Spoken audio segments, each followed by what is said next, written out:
Hola amigos, bienvenidos a Villateo Estación. Este vídeo describe un proyecto, DIY, iniciales inglesas de las palabras, do it yourself, que significa, hazlo tú mismo. Estos proyectos los desarrollan aficionados con recursos, herramientas y materiales muy básicos. Con ellos no se consiguen resultados profesionales, pero sí una satisfacción muy grande al haberlo hecho uno mismo.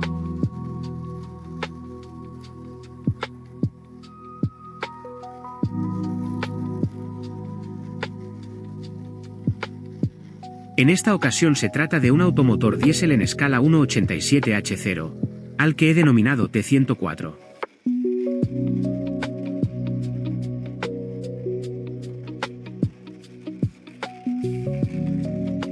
El modelo es ficticio y no se corresponde con ningún automotor real, pero tiene semejanza con algunos modelos alemanes de los años 40 y algún que otro tranvía de la época.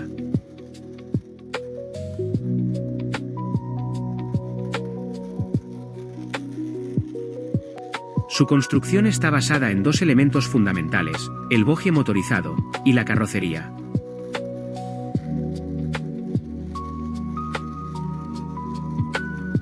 Intentaré ser breve, aunque me resulta difícil resumir estos 3 meses de trabajo, pues tengo especial interés en detallar muchos aspectos del mismo.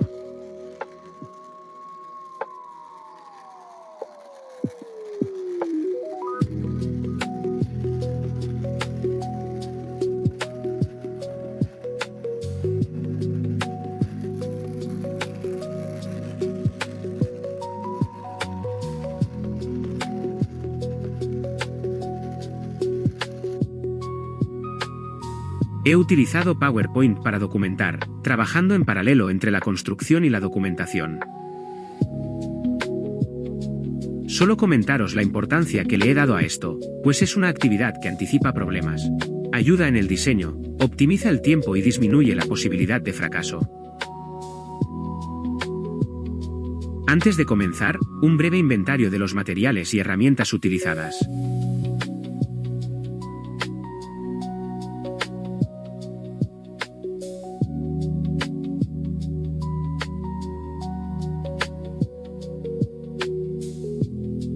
Construcción del chasis. El chasis se proyecta inicialmente con unas medidas aproximadas teniendo en cuenta los siguientes elementos: modelo, tipo y medidas del motor, tipo y medidas de las ruedas, escala 1.87H0. Posteriormente, estas medidas se van ajustando hasta conseguir las definitivas, en base a sucesivas revisiones de los planos. El chasis es la pieza en la que irá soportado el motor, las ruedas con sus ejes y las tomas de corriente. También debe contemplar la sujeción prevista para la carrocería, que irá apoyada sobre el mismo. Para las dos pletinas del chasis, busqué una plancha de PVC de 2 milímetros de espesor, ya que este material se corta y se taladra muy bien, es flexible, no se rompe ni se agrieta. El chasis se compone de dos pletinas gemelas, que se cortan por separado, pero con idénticas medidas. Todo debe estar a escuadra, en especial la ubicación de todos los orificios, pues si esto falla, falla el proyecto.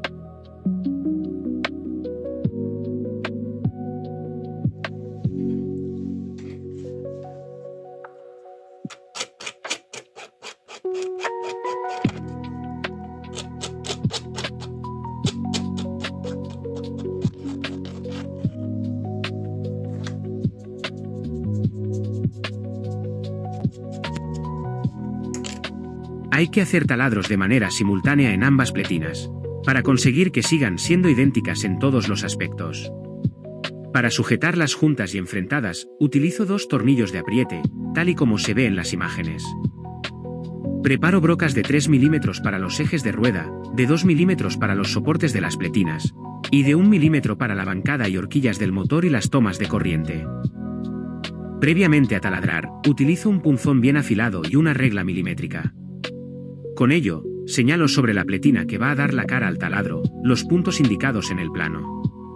Consejo, antes de dar un punto con el punzón, asegurarse varias veces de que es la medida exacta. Yo recomiendo hacer una marca cruzada, señalando con lápiz la primera raya con la distancia no crítica. Y luego, para la distancia crítica, directamente con la regla y el punzón en el punto de cruce exacto, dando un ligero golpe de martillo.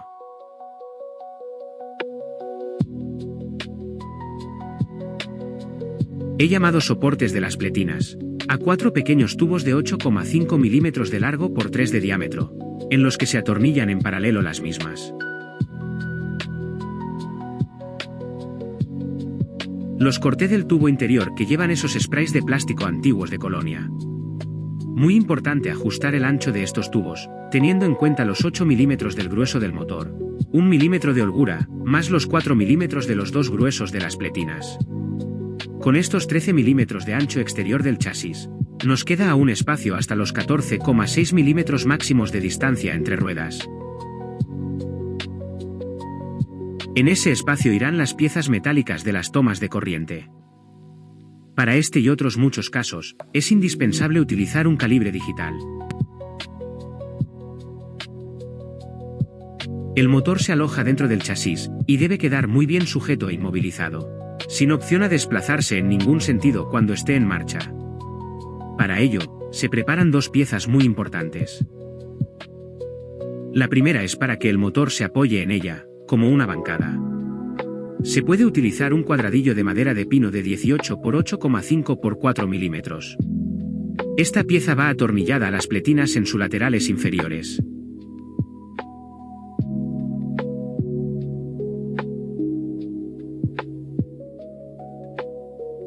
El proyecto no hubiera tenido éxito a no ser por unos tornillos que encontré en internet, de 1,2 milímetros de diámetro, 5 y 8 milímetros de largo de cabeza plana. Estos tornillos tan pequeños me han permitido ensamblar sin ningún problema, tanto el PVC como la madera. Eso sí, imprescindible hacerles previamente un taladro de 1 milímetro, pues si no, se pueden fundir al apretarlos si entran muy justos. Realmente, han sido un elemento esencial para el proyecto. La segunda pieza es para sujetar el motor. Si bien la primera es sencilla, la segunda pieza es mucho más compleja pues debe disponer de dos pequeñas horquillas con un diseño y materiales específicos. Para la primera horquilla busqué una tira metálica de 30 milímetros de largo, 5 de ancho y 0,2 de espesor. El metal debe ser dúctil pero un poco acerado, como el que se utilizaba antiguamente para las tomas de corriente de los juguetes a pilas. Su objetivo es atrapar el motor por uno de sus ejes, justo en su entrada al cuerpo, y por el otro extremo, sujetar el cuerpo del motor. Con esta pieza en forma de horquilla, el motor queda totalmente inmovilizado en su horizontal. Para la segunda horquilla, tuve que buscarme la vida, sí, buscarme la vida para encontrar una pieza de plástico que pueda abrazar el chasis como se ve en las imágenes, y a su vez sujetar la horquilla metálica. Pues bien, encontré una tapa de algo, no sé bien de qué, con la forma y hechura adecuada. A esta pieza de PVC se le atornilla la pieza metálica, creando así un conjunto para inmovilizar el motor dentro del chasis. Para sujetarla a las dos pletinas se utilizan dos tornillos de 1,2 milímetros de diámetro y 8 milímetros de largo. Estos tornillos tienen también la función de sujetar el motor por dentro para que no pueda moverse en sentido vertical, ya que traspasan las dos pletinas, llegando a tocar el motor ligeramente para sujetarlo.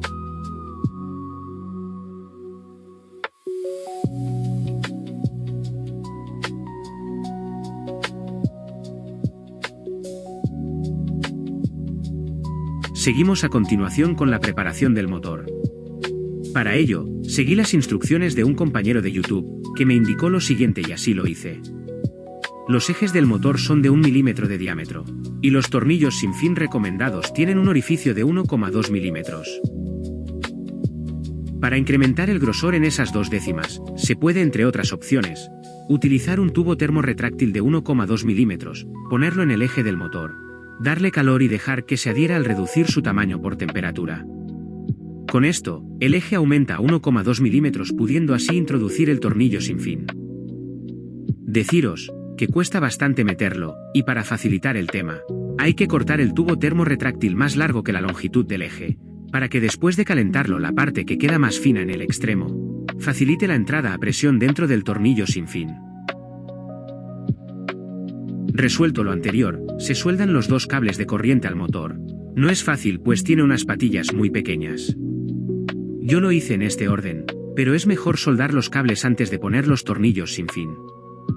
Cuidado con mover y doblar los cables una vez soldados, pues las patillas del motor se pueden romper al doblarlas continuamente. A mí me ocurrió esto. Ahora toca maridar el motor dentro del chasis, en el que ya están instaladas las ruedas con su engranaje. En este punto, comprobar que los tornillos sin fin quedan totalmente alineados sobre los engranajes de las ruedas. Este ajuste hay que hacerlo desplazando los tornillos sin fin lo que sea necesario en ambos lados. Tener en cuenta que el motor tiene a un lado las patillas con los cables y al otro no, por lo que los tornillos no quedarán simétricos. Por último, colocar y atornillar el conjunto de horquillas. Ahora ya es el momento de poner el motor en marcha.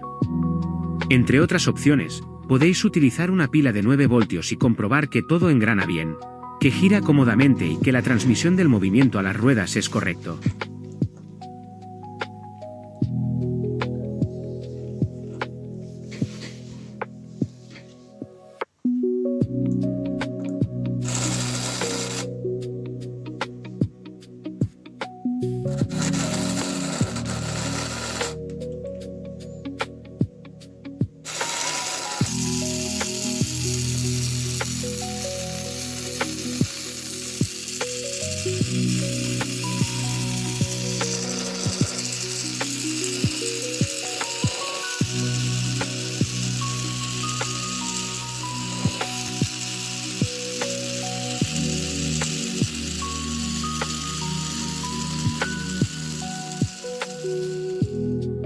Ya solo nos quedan las tomas de corriente.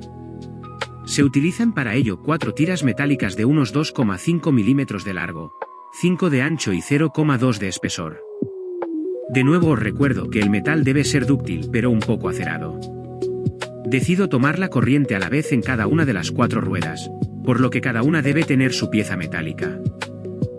Teniendo en cuenta la forma del chasis, estas piezas metálicas deben ir atornilladas en los laterales de las 2 pletinas.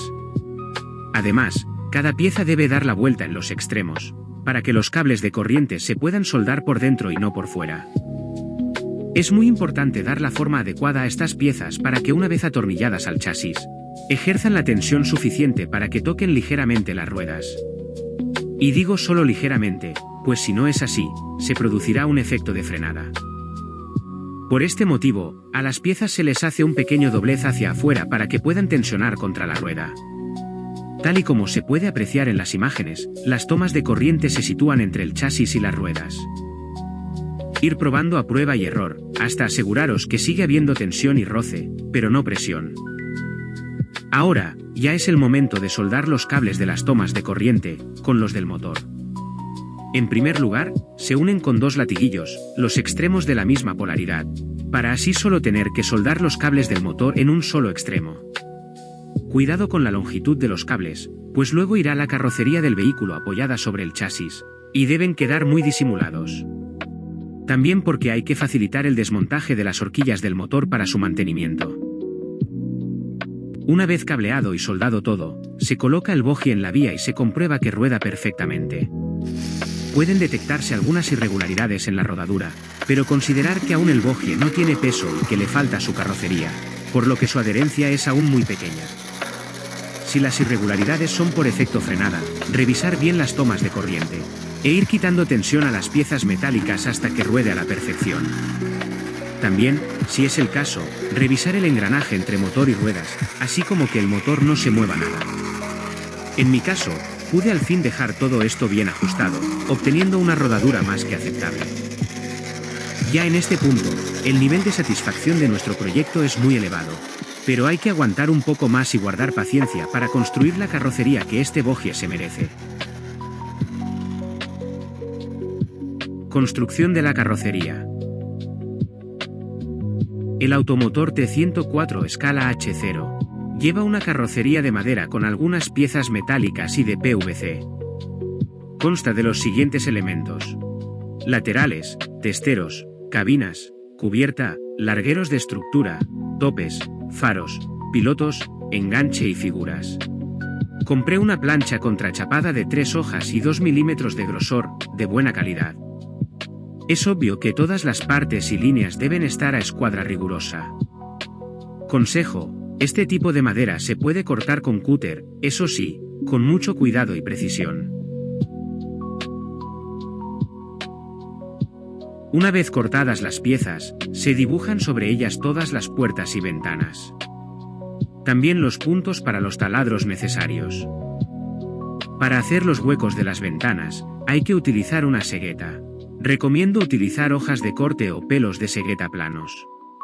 Primero se hacen taladros de 1 milímetro en cada esquina de cada rectángulo, para luego meter el pelo de segueta, sujetarlo y comenzar a serrar.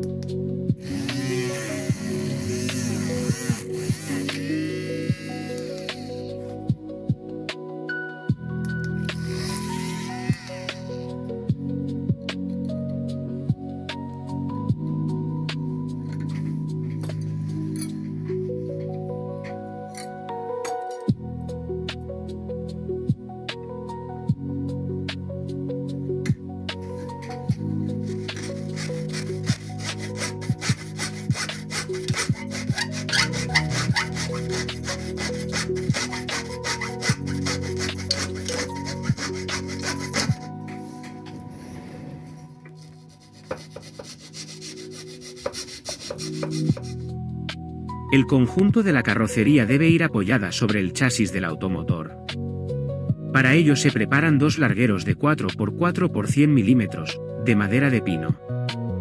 Estos largueros deben descansar sobre las 2 pletinas del chasis. Además, se debe prever un sistema para que el chasis se sujete a la carrocería sin que ni uno ni otro se puedan mover. Es realmente un maridaje perfecto el que hay que conseguir. Para pegar las piezas se utiliza cola blanca. Pero antes, hay que preparar elementos de apoyo y sujeción, para que los laterales y los largueros queden en la posición exacta y en perfecta escuadra.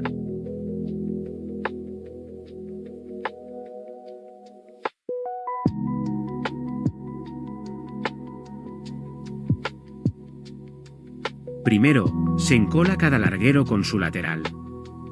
La altura de los largueros respecto a los laterales es crucial, ya que se debe tener en cuenta la altura total del bogie. Cada larguero descansará sobre cada pletina del chasis. La carrocería debe quedar a una altura correcta respecto a la vía y sus raíles. Después, se unen ambas partes con 2 piezas transversales de 28 x 18 x 2 milímetros, dispuestas en los 2 extremos. Su medida ya tiene en cuenta los 13 milímetros de ancho del chasis, más el ancho de las ruedas y las holguras necesarias para las tomas de corriente.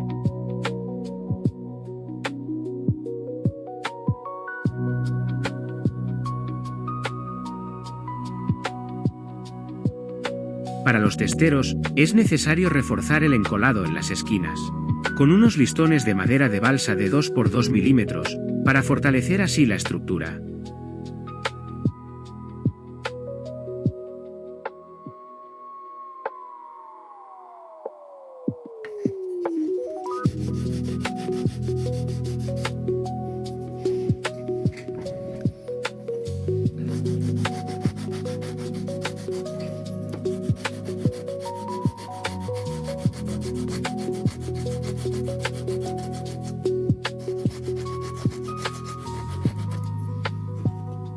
Las cabinas de los maquinistas quedan separadas de la zona de pasajeros, mediante 2 piezas verticales de 28 x 10 x 2 milímetros, que se encolan en línea con los finales de la primera y última ventana.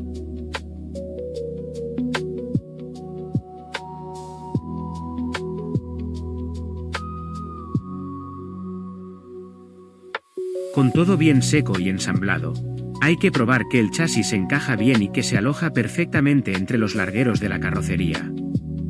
Una vez comprobado esto, hay que poner 2 topes a cada lado, para que el chasis no se mueva en su horizontal.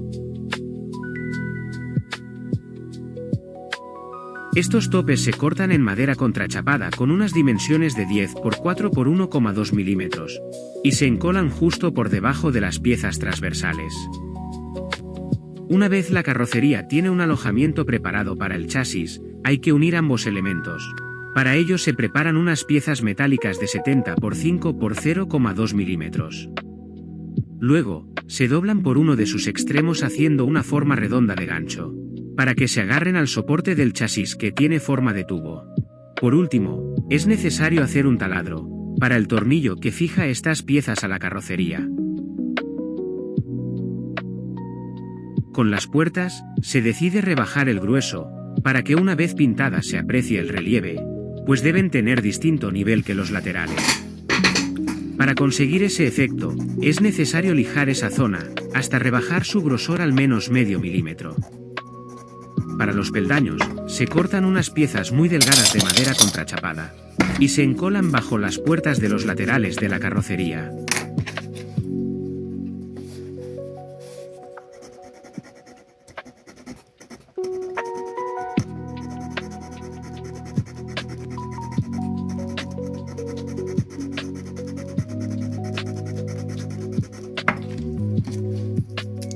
Llegado a este punto, es importante dar un buen lijado a toda la carrocería, por fuera y por dentro, en los bordes y en las esquinas.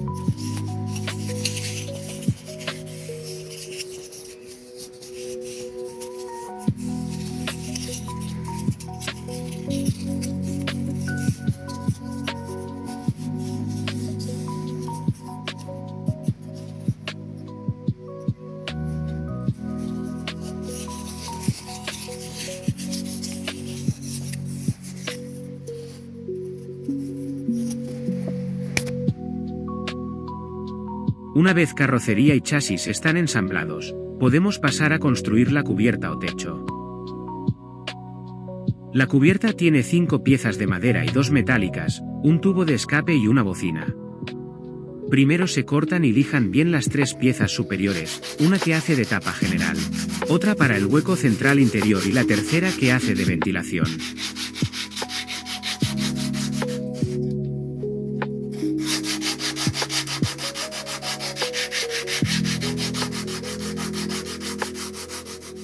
Todas se encolan unas sobre otras, teniendo en cuenta que la tercera lleva por debajo unos cartoncitos muy finos para que exista un espacio de separación. En la parte delantera de la cubierta, se encola la bocina, también de madera, y una pequeña pieza de PVC atornillada en un lateral, que hace de tubo de escape del automotor diésel. La cubierta debe ser desmontable, para lo cual se preparan 2 piezas metálicas de 70 x 5 x 0,2 milímetros, con forma de patitos o doses. Estas piezas van atornilladas por dentro de la cubierta en la parte central, justo en una posición que ejerza cierta fuerza sobre los 2 tabiques de las cabinas, quedando así bien sujeta. Esa forma arqueada que hemos dado a estas piezas metálicas, es la que genera un efecto resorte. De esta manera la cubierta se puede poner y quitar solo ejerciendo presión. En la parte interior de la cubierta, es necesario poner 2 largueros que hagan de tope. Estos deben quedar en la posición exacta, en base a la medida del hueco de la carrocería. El objetivo es que estos largueros se encajen perfectamente, y así la cubierta quede totalmente ajustada.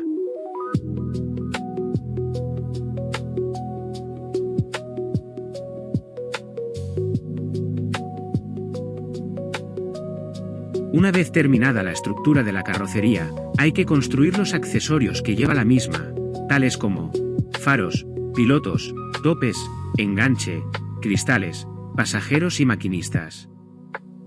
Los faros y pilotos se hacen con mondadientes redondos y trocitos de tubo de PVC.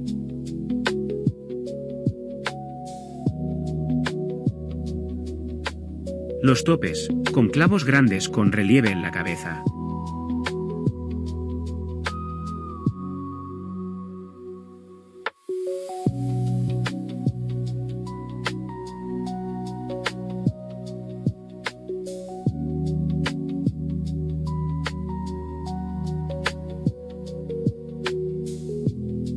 El enganche, con alambre redondo, doblado en forma de gancho y luego aplanado con un martillo.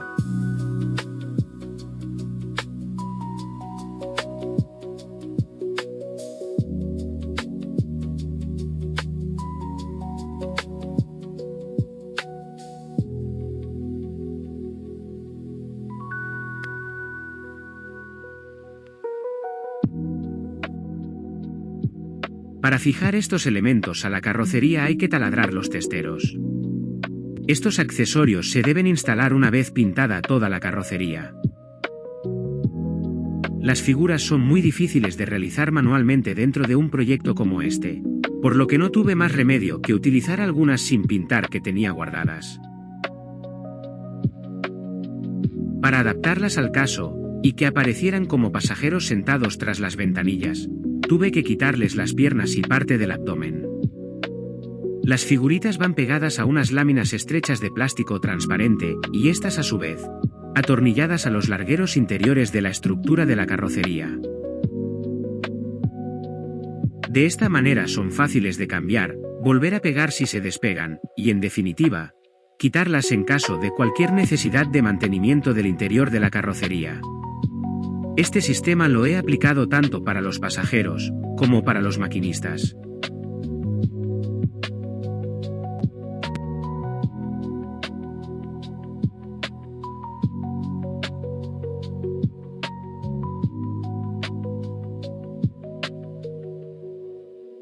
Antes de pasar a la fase de pintura de la carrocería, es necesario aplicar a la misma una capa de imprimación gris. Para ello, reservé hace tiempo una caja grande de cartón, y así poder utilizar el spray sin manchar nada de alrededor.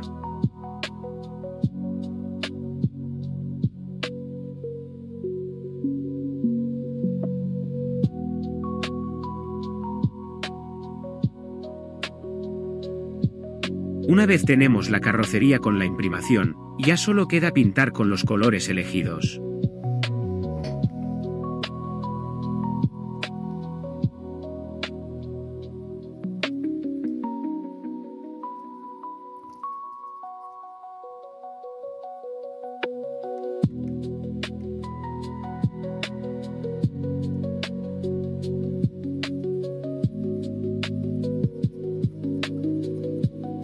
En este caso, me decidí por un color verde típico ferroviario, para la parte inferior de todo el vehículo.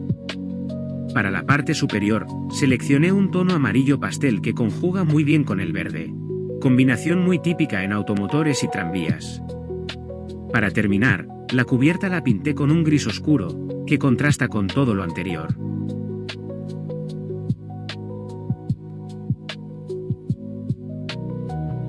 La línea negra que separa verde y amarillo, decidí pintarla a pulso, aunque quedara mal, pues pensé que con cualquier otro sistema me quedaría peor. Es un modelo artesanal y en ese caso este tipo de cosas no deben importar mucho. Los cristales se obtienen de una lámina de plástico transparente de 0,2 milímetros. De ella sacamos 2 tiras para los laterales y luego 6 piezas para el frente y laterales de las 2 cabinas. Ya se acerca el final del proyecto y por tanto solo nos queda pintar los faros, pilotos y topes, para poderlos instalar en la carrocería.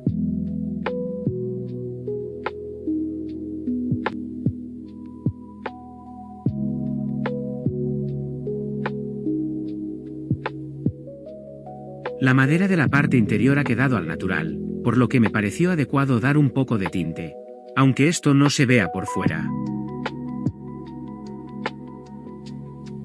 Finalmente, decido cubrir los cables del motor con mangueras termorretráctiles de color negro, abiertas a lo largo para que entren y abracen los cables. Se dejan sin calentar para que se puedan quitar en cualquier momento. Así, he conseguido que todos los cables aparezcan en negro y no se vean a través de las ventanillas del automotor. El vehículo ya finalizado, se prueba en vía y se revisa completamente, comprobando que todo está ok.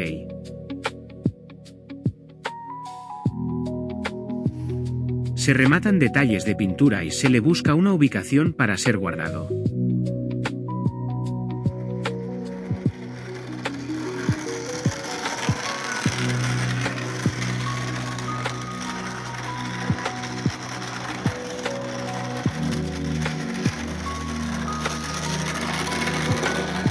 Solo comentar que ha sido una experiencia magnífica, y que quiero compartirla con todos los aficionados interesados.